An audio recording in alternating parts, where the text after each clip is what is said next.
Hello, everybody. Welcome back to Bonin Presents the Culture. I am your host, Bonin.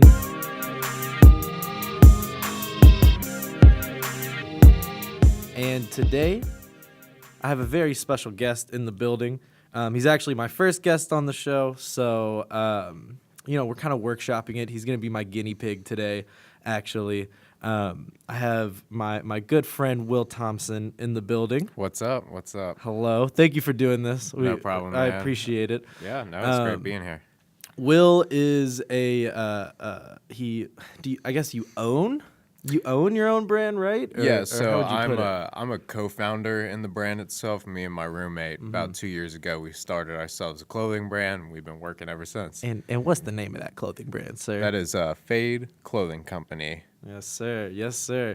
So Will and I have been friends for, I guess, a year and a half-ish, 2 years-ish, I'd say something like that. We've gone to school together for a while. We've always shared a love, or at least an infatuation for hip-hop. It's definitely one of the things that we connected over early on, I would say. And then, of course, I would say Will has a lot more of a passion for... Ooh, I peeked a little bit. I would say Will has a lot more passion for fashion than I do. But, I mean, we definitely bond over that as well. And the reason why I have him here today is because I think that his clothing brand and him as a person himself is very influenced by hip-hop in the way that he designs and his inspirations and everything. And that is one of the parts of this podcast. Like I explained in the first episode, I'm kind of exploring the culture of hip-hop. And it's not just music. It's the lifestyle, it's the fashion, it's the celebrity aspect of it. So I figured having somebody on the show who's not only just a great conversationalist anyway, but somebody whose life is directly affected by hip-hop in what he wants to do in his life and what he's doing with his life would be a great start. So yeah, thanks, Will. Thanks for coming on. No problem. Thank you for having me, man. So the first question I guess we'll start off with is what do you have like a first memory of hip hop? Like can you like pinpoint like a certain aspect, or is it just something that's kind of like always been there? I mean, it's definitely always been there. However, I don't think I paid attention to it that much. I would definitely say, and this is super embarrassing, so roast me if you want, but I'd say like my earliest memory of hip hop probably was probably 5th or 6th grade for me. We were going to a school dance and they were playing like Soulja Boy or Usher or Big Draco. And, that's what was hot at the time. So I didn't even really care about hip-hop that much, but that's what I knew about it. But I wouldn't say that I actually really got into hip-hop probably until, 7th or 8th grade. You got to start out with the classics when you white, so you go with Eminem and Lil Wayne, those lyrical geniuses right there. But I was able to branch out a little bit after that. Yeah. That's funny you bring up 5th or 6th grade. I specifically remember dancing to Crank That Soulja Boy at a 5th grade dance, and doing the whole dance. That is definitely, it's funny how music, when you hear certain songs, it brings you back to such a specific point, and Soulja Boy's Crank That brings me right back to the 5th grade Absolutely, dance for yeah. sure. Especially that, and you remember Kiss Kiss by Chris Brown? Oh my God. Yo, I don't know where my iPod Nano is, but if I could find it, that's probably the most played song on my iPod Nano. Crazy, is Kiss dude. Kiss. Crazy. Nappy Boy, Pretty Boy. I remember growing up, this is so funny. I would sneak listening to what was it? I'd sneak listen to The Wiz without my parents knowing. Do you? I could just sit here and do homework pretty quiet. I saw your recording. Yeah. Cool. Thank you, though. All right, so I've done 2 podcasts, and so far they've both had people walk in as I'm doing it. I forgot to put up a sign that says that we're recording, but whatever. Go on. Anyway, yeah, I'll run it back. So, yeah, super embarrassing, but I actually used to sneak listen to The Wiz because that was For the record, The Wiz is a local radio station that does rap music up in the northern Kentucky, Cincinnati area. Right, and yeah, I would have to listen to them whenever my parents were asleep because they didn't want me listening to that rap music, but I was totally okay with listening to Slipknot and Korn and you know all of those great bands for children Yeah. growing up. That's funny. I don't think I ever had to sneak listen to anything, but like I definitely knew that there were certain songs, even if I wasn't like totally aware of why I didn't want my parents to know I was listening to it. Like there's definitely a little bit like of like, oh, I don't know why this certain part always gets silenced on the radio, but my parents probably don't like that. You know, actually, I remember one time my parents bought me I forget what Black Eyed Peas album it is, but it has My Humps on it, and my mom didn't really know what she was getting herself into, and I remember playing it in the car and just like the look of disappointment on her face when My Humps came on, and at the time, like I enjoyed the song. I didn't really know what her lovely lady lumps were though Exactly, per se, yeah. like. But the Black Eyed Peas, definitely one of the first CDs I remember, like, that was mine that was, like, rap music. My brother had a couple of older, like, the Outkast album, The Speaker Box, and Love Below. I remember he had that. And at some point in my life, I had Kanye West's Graduation on CD. Because I still have, like, the little insert on my wall back yeah. in Louisville. But I have no idea where that CD is. I wish I still had it. I'd sell it to Hypebeast. Look, man, my parents were so smart on that shit. They would see if there was an explicit content label on the CD before they'd buy it for me. So, Yeah.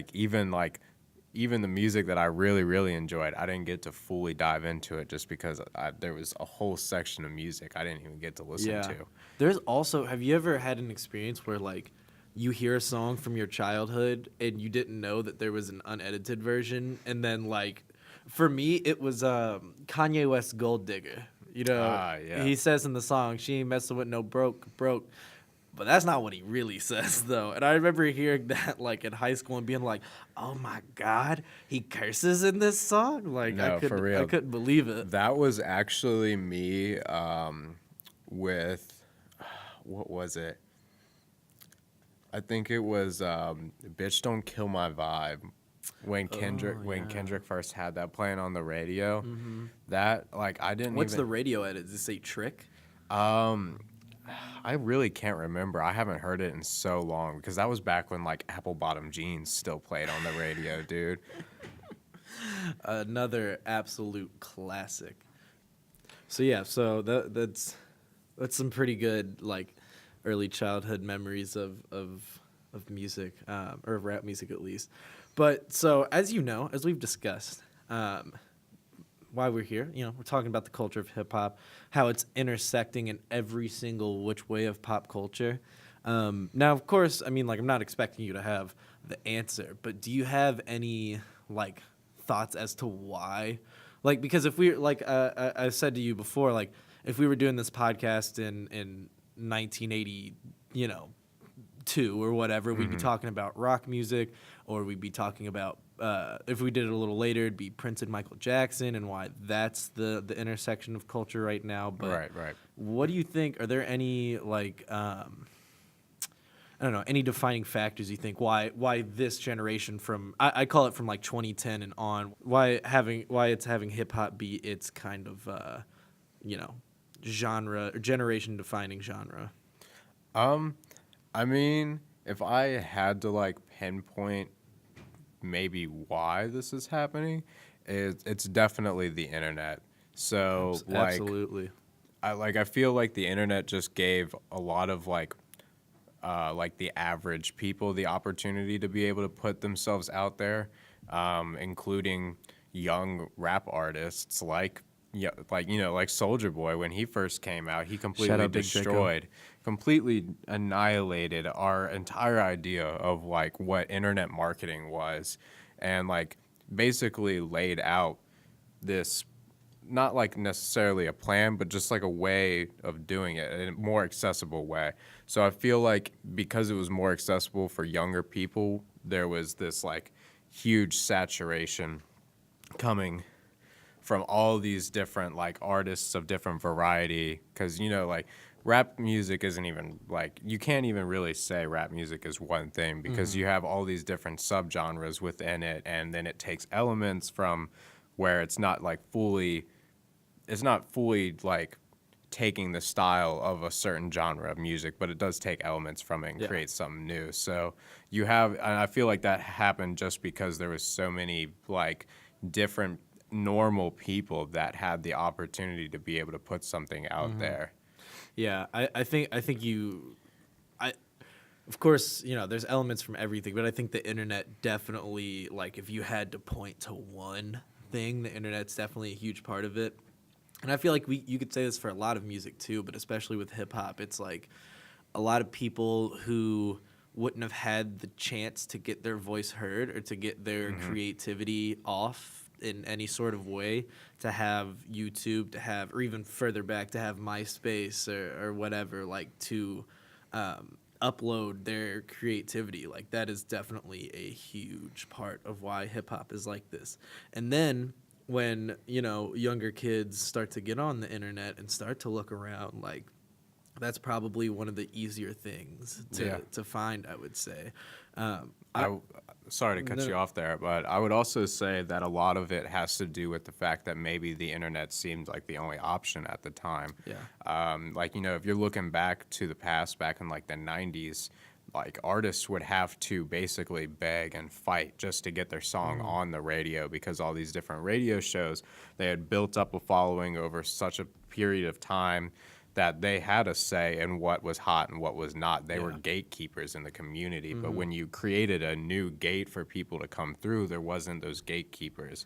So Yeah. I feel like in a way, not to like crap on radio or anything, but they kind of were like the reason why the internet became so big as like a music outlet. Have you listened to the radio recently? I have to every now and again, just because my phone dies very frequently, and I cannot drive, you know, without With silence? Yeah, Dude, it's awful. Yeah. but I will say this, you know, the radio will still give me a new song that I enjoy every now and again. True, But it will true. also kill the songs that I enjoy Yes. a lot by overplaying them. Last night, me and shout out Chris Fenton Wells. Me, Chris, and Ben, we went to Buffalo Wild Wings, and Chris drove, but Chris just got a new car, and he doesn't have like a thing to play his music yet.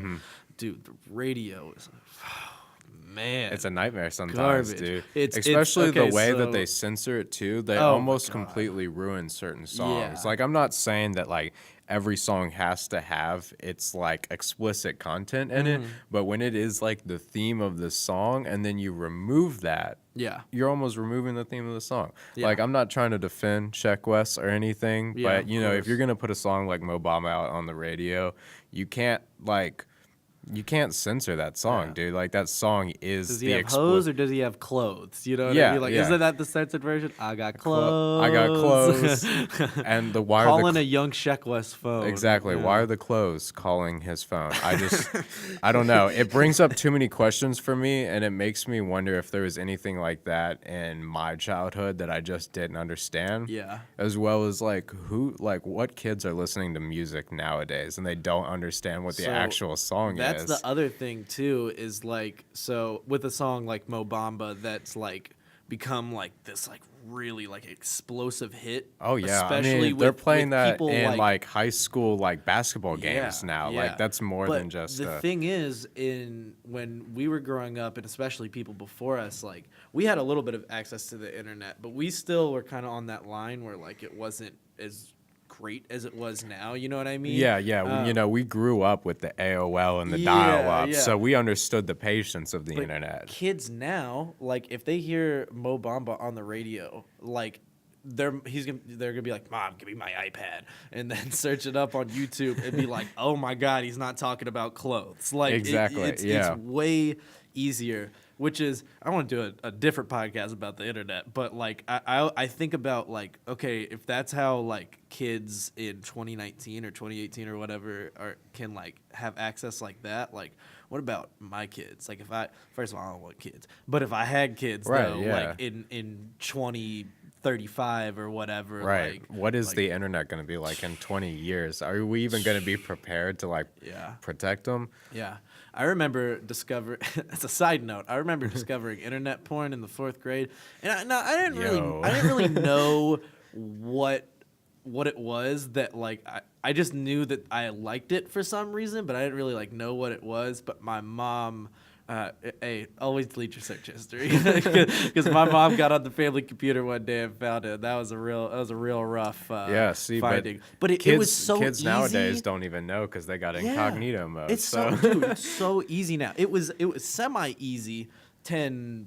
Well, I guess what would that be like? 10, 12 years ago, probably. Mm-hmm. And now you got incognito mode. Like Google is incredible, Twitter's incredible. Like even if we were just talking just 5-7 years ago, the internet's a completely different thing. Absolutely. Especially with rap music too. That's like, right. Good way to bring it back. Like yeah, we gotta bring it back. I mean, like, so I don't want to like spend too much time talking about SoundCloud because I feel like it's been talked about. Yeah. But it's a perfect example of what we're talking about how like there was this whole moment or this whole wave of rap music that was called SoundCloud rap or is called SoundCloud rap that was defined by the website, by the ease of use of the internet. And how, like, okay, Uzi's EXO Tour Life, like his biggest song by far, came out on SoundCloud, and it was a #1 hit, like U.S. Billboard. Yeah, Hot didn't it go 100 like hit. platinum or something crazy like that? Yeah, and it started on SoundCloud. I think that Think is about just, Chance the Rapper too, Chance like the- entire exactly. following based off yes, SoundCloud. absolutely. And 10 years ago, that's not even a thought. Soulja Boy's putting his songs on MySpace, or Soulja Boy's putting songs on LimeWire or whatever, like under other people's names. Which, by you the know what way, I was mean? smart as hell. So Like, smart. The hustle was real So with smart. that. Hey, do you remember on LimeWire when you would download certain links and it'd be like that Bill Clinton impression? It wasn't Bill Clinton's speech, but it'd be like, I did not have sexual relations with that woman. or No, whatever. I actually never stumbled across that. Oh, really? Dude, I fucked my family's computer up with LimeWire, dog. I downloaded hella viruses. Dog, it would have taken Sorry, me. Mom, if you're listening, I'm very sorry, but I definitely messed up our home computer with LimeWire. Oh, man, it would have taken me days. It wasn't even worth it, dude. Oh, yeah. Also, like, internet speeds back then, Yeah. garbage. Why? Like, okay, Garbage. yeah, that's another thing to talk about with music. You'd only listen to like one song at a time because it takes so damn long to download them. Oh, yeah. Like nobody like was listening to all these different artists all the time. Yeah. Like there wasn't 25,000 Lils or Youngs. Which, by the way, shout out to all the Littles and Youngs. Yeah. All of your ignorant music is very beautiful. We so appreciate it here over at Clay Bonin Presents the Culture. absolutely. But, and even to further that point too, social media too, obviously. Again, like, Oh yeah. I feel, I hate bringing stuff up like this because it's like just been talked about and beaten over our heads for the last like 5 years about social media and its influence. But the reason is because it's so massive and so huge and so, important to not just hip hop music, but all music and all kind of pop culture, I think. Oh, yeah. But I mean, half the reason why Lil Pump ever got as big as he did or as he is because like people would go to his page and be like, wow, this guy's insane. This Yeah. guy's crazy. And he was 16. he was 16. He's so like, young. But then again, Yeah. like think about all those great artists that come out and they're so young when they do. Yeah. But I think a lot of it comes from the fact that these new waves are utilizing their opportunities. They're seeing that the internet is a great place to be able to put their music up quickly, to get a large audience. They're seeing the fact that social media basically throws out the need for getting advertisers and marketers so that they don't have to pay thousands of dollars for that crap. Exactly. Like, all it is just opportunity awareness and recognition. Like, a lot of these young guys are just as important as some of our entrepreneurs because they know how to recognize opportunity and take it. Yeah. Why do you think they get so much money? Is they're not just standing around doing nothing waiting for it to come to them. They're going to put in the work to do it. And social media also helps with the image. I am a huge proprietor of people flexing. Like, I want to see all the cars. I want to see all the jewelry. I want you to make me feel bad about how broke I am. You know what I mean? Like, I'm a full proprietor of that. And It's motivation. Social media has only made that multiplied that by 100. I remember listening to like Gucci and Waka in like 2012 and just being like, God, like, I wonder how these guys live. Like, I just, like, on the school bus, like, listening to Right, this stuff. 'cause, Like, yeah. I want to know how these guys live. Like, they're saying all these, like, lavish things. And now, You get to see I'll it. just pull it up on my phone. Like, Yes, sir. you know, like, it's just, and then I think that has a positive and a negative effect. In one sense, being positive that, like, they can broadcast themselves like that and don't need anybody else. who Yeah, can be it helps them like so connect. independent. It helps them connect with their audience more too Yes. because there's like a transparency. Yeah. But then the problem is because you have to be transparent with your followers, then there's a lot of people that just like craft a fake image to make it a lot easier to be on social media and things like that's that. what I was gonna say. The negative of it is that it's so easy to fake. It's so Absolutely. easy to. Yeah, shout out to Amazon. You can buy $10,000 fake for $7. If you're needing to make a music video, it's a great way to flex. Also, if you're just there on the Instagram, you're trying to do some little social media marketing for yourself, it's a great way. Also, like, people with fake followers. You know what I'm saying? Yeah. Like, who was it? Was it Ja Rule who, like, when they I think it was Ja Rule or somebody like that, like, who when Instagram first did their big sweep of Oh, bots, yeah, they it lost was, like millions. 70,000 followers, and I was Some. like, oh my god. Yeah, no, they're still cracking down on it now. I don't know if you're I have aware hella of, porn bots following me, yes. like Karen.45x0. Yep, like, and they're always hitting you up to say, buy my nudes, buy my nudes. see me naked here. Exactly. I want to know if anybody There's who's got to listening. be somebody out there that's actually paying for That's that what I was shit. about to say. If anybody who's Because- listening to this has ever gone through with one of those links, hit me up. I'm very curious as to the whole process Screen of record it. it, please. So we've talked a lot about hip hop at. So we've talked a lot about hip hop at large, hip hop at in the culture and whatnot. But now I want to turn the focus to you a little bit. What with your brand with at Fade Clothing Co. Clothing Co. It's I'll put something up on the yeah, screen. yeah, at Fade Cloco. Yes, that's right. That's right. What are, and not just music, but just in general, what are some of your biggest influences? Like, what really makes you like? Oh, I guess that's two different questions. I was gonna say what makes you want to make clothes, but like what in the realm of hip hop, what about that influences your clothes? I think a lot of it has to be just the like creative self-expression, the ability to just have freedom with your image and the things that you say.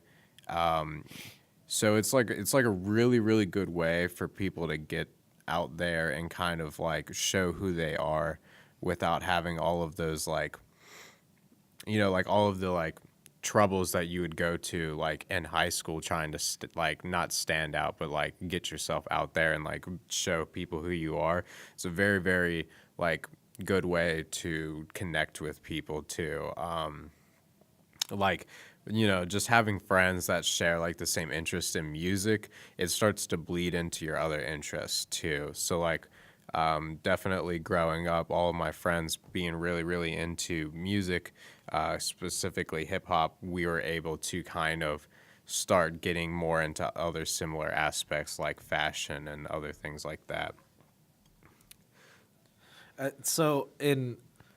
I think it's interesting. I touched on it a little bit earlier, but how hip hop is influencing fashion. Like, I mean, like, obviously, like, you have Virgil Abloh, like, you know, and his whole collection is damn near, you can just, like, see that he's a product of hip-hop, especially in, like, the Yeah. newer stuff for Louis Vuitton. Absolutely. Like in having Cardi be on the runway or having Offset be on the runway or something like that. Like, so what does that do for you to see people like that? Or, of course, like, you know, Kanye, like, we don't have to get super into Kanye because I feel like that's a rabbit hole that we could talk about for a long time. But like, seeing things like that, like, how does that affect your creative process and your, you know, yearning to make clothes? Honestly, I do really see it as inspiration. Especially, I mean, Virgil Abloh, I am truly inspired by, but there's a lot of other people out there that are doing great things too.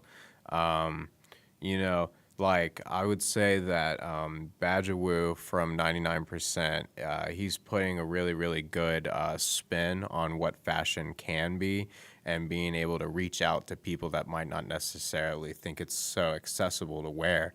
You know, when you get to see like Bloody Osiris or Offset rocking, you know, these crazy bandanas with face like holes in the face and different like crazy pants with like strings all over them, you know, like it's something you would probably have seen like maybe 30 years ago, back when like punk rock was first getting made, you know, these extremely loud and aggressive images, and then they're being attached along with hip hop too.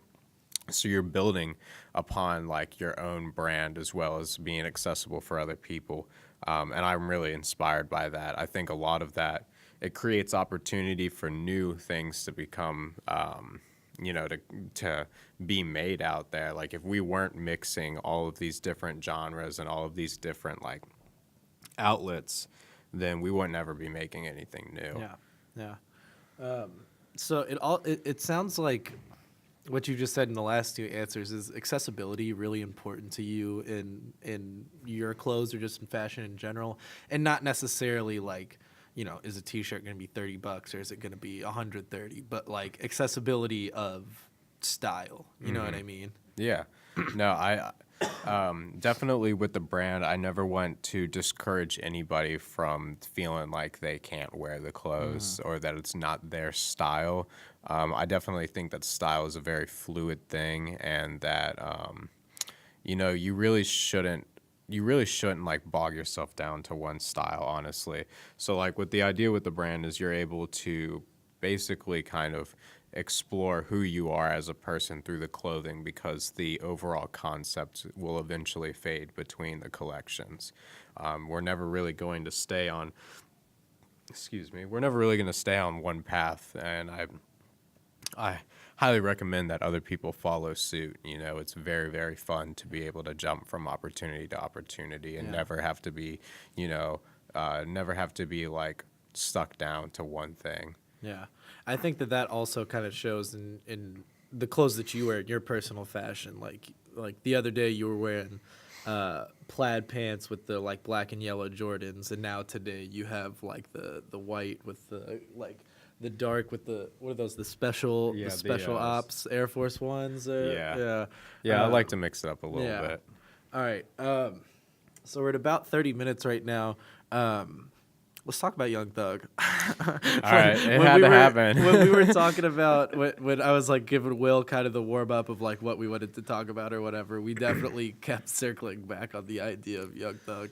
Yes, So shout out to Thug Thugger. Yes, absolutely. Also, I mean, like, he's in fashion too. He's doing runways. Dude, he does more for fashion than a lot of other people do. Absolutely. I mean, if we wanted to just talk solely on the front cover of Jeffrey alone, that was revolutionary enough. Yeah, people freaked out. I remember people were which like, is the dumbest "You wear thing, a right? fucking dress, bro? What As what if type a of dress, fucking like- katana, blah blah blah." Like, you know. Yeah, but you know what? Shout out to the people that made the memes, because that shit was fucking hilarious.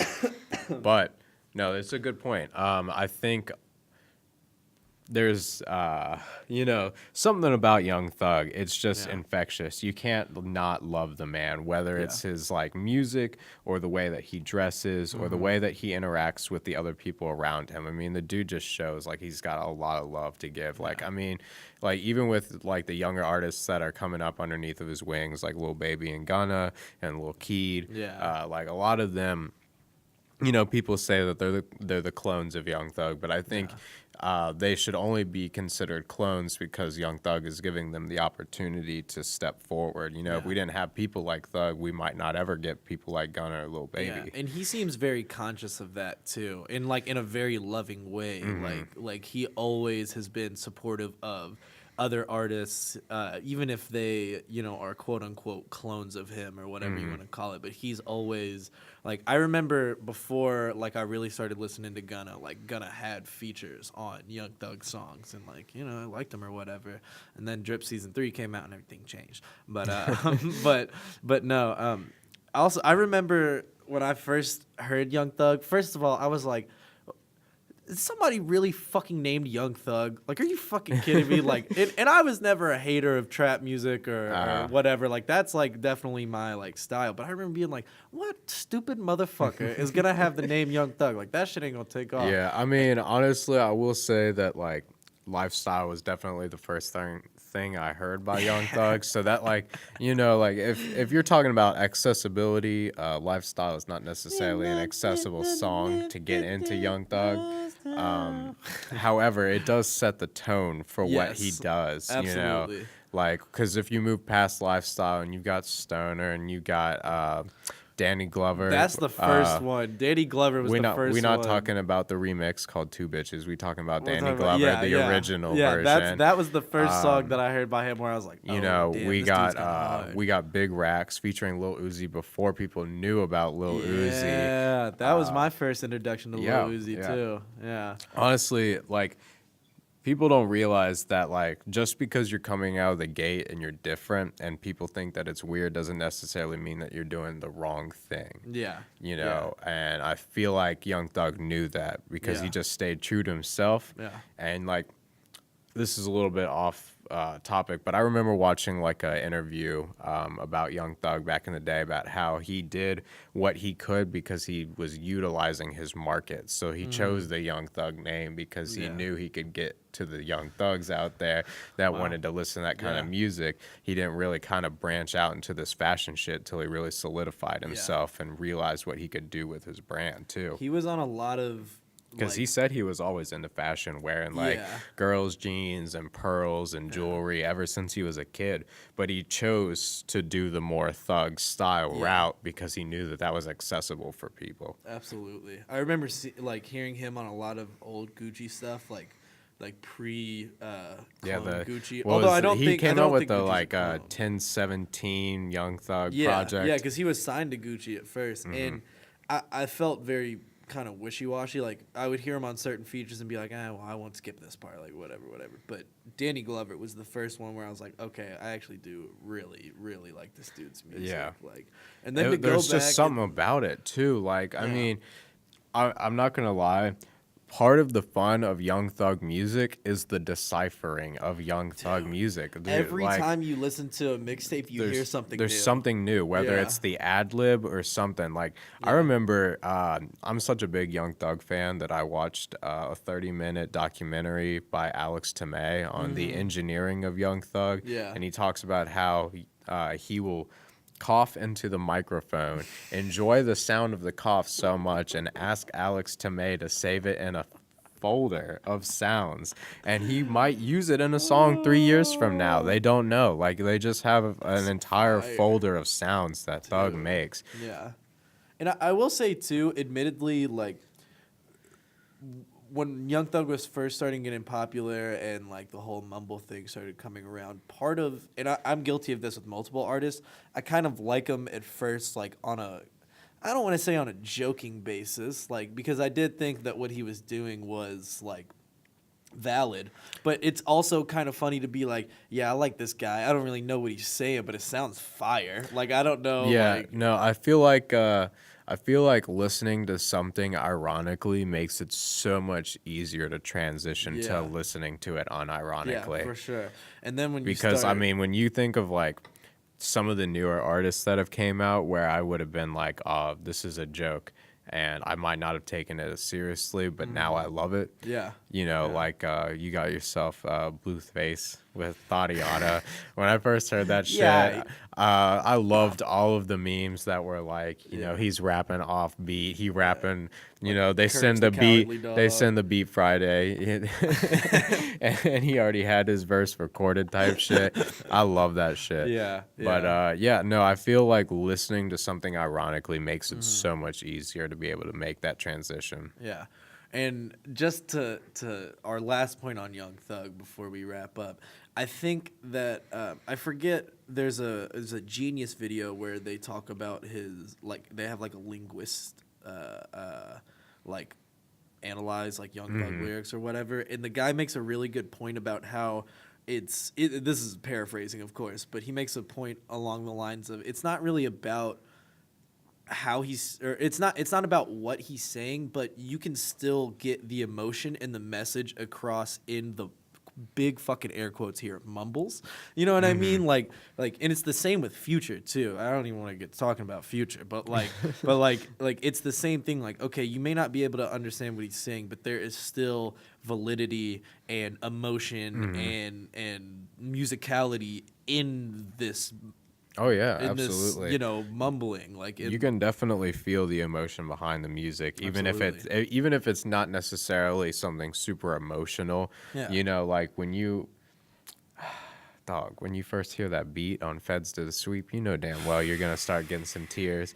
Man. Like, I'm just saying, like, just because you don't necessarily understand everything that he's saying doesn't take away from Yeah. not necessarily the message, but the overall like The musicality feeling of it. and experience that you're supposed to get from the music. Yeah, for sure. Because then you could just go back and listen to the music and then figure out more about it. You know, like I go back and listen to Slime Season 2 all the time, and I'll Yeah. find a new song that I enjoy, and I'll like decode it down to its fucking ad libs, dude. Yeah. I mean, the guy's got like 24 songs on an album. Like when you get so many songs on an album, it's so easy to just go back to and find new stuff. Yeah. All right, where are we at? We're at about 38 minutes right now. All right, I'm We're- sorry talking about Thug too no, much. No, that's perfect. We're right at the sweet spot. This is like an ideal length for me. Well, is there anything else you want to say before we wrap it up, or do you have anything for the kind of nardboard you? William Thompson, what do you have to say about what does he say? Why should people listen to Will Thompson? Well, okay, so if I had to say one thing, I just wanted to say that I really appreciate coming here and getting this experience to talk about this, just because this is something I truly love to talk about. Anybody that knows me knows damn well I cannot shut up about it. But yeah, no, Fade Clothing Company, we're a small streetwear business that has been growing. We are able to blend the detail and the simplicity of high fashion brands like Louis Vuitton and Gucci into our brand. I'm not saying we're stealing, but I'm saying, you know, just like Pablo Picasso, a good artist steals, my friend. So, anyways, no, this was a great opportunity, Yeah. though. Fade Clothing Co. King. Yeah, Absolutely. I appreciate you. Please fade responsibly. Yes, yeah. I appreciate you coming on, being the first guest, being the guinea Yeah. pig. And hopefully if this keeps working out for me, we'll have you back at some point. Yeah, for sure. We need to do the punk hip hop. Yes. one. Yeah, We need to do that Look one. out for that. I want to do a whole episode about the similarities and whatnot about punk music and hip hop music and the punk moment that hip hop has had recently and whatnot. But that's coming soon. That's under wraps. This emoji right here. You know, the emoji. If you can imagine the emojis. All right. Well, appreciate it, man. No Thank you problem. very much Thank for you coming for having on. me, man. Yeah. Thank you guys for listening again to Bonin Presents the Culture. And I think I'm gonna end every episode with a take. The last episode, my take was that Takeoff is the best Migo. And the take for this one, Young Thugs, Easy Breezy, Beautiful Thugger Girls, is his best album. Thanks for listening, guys.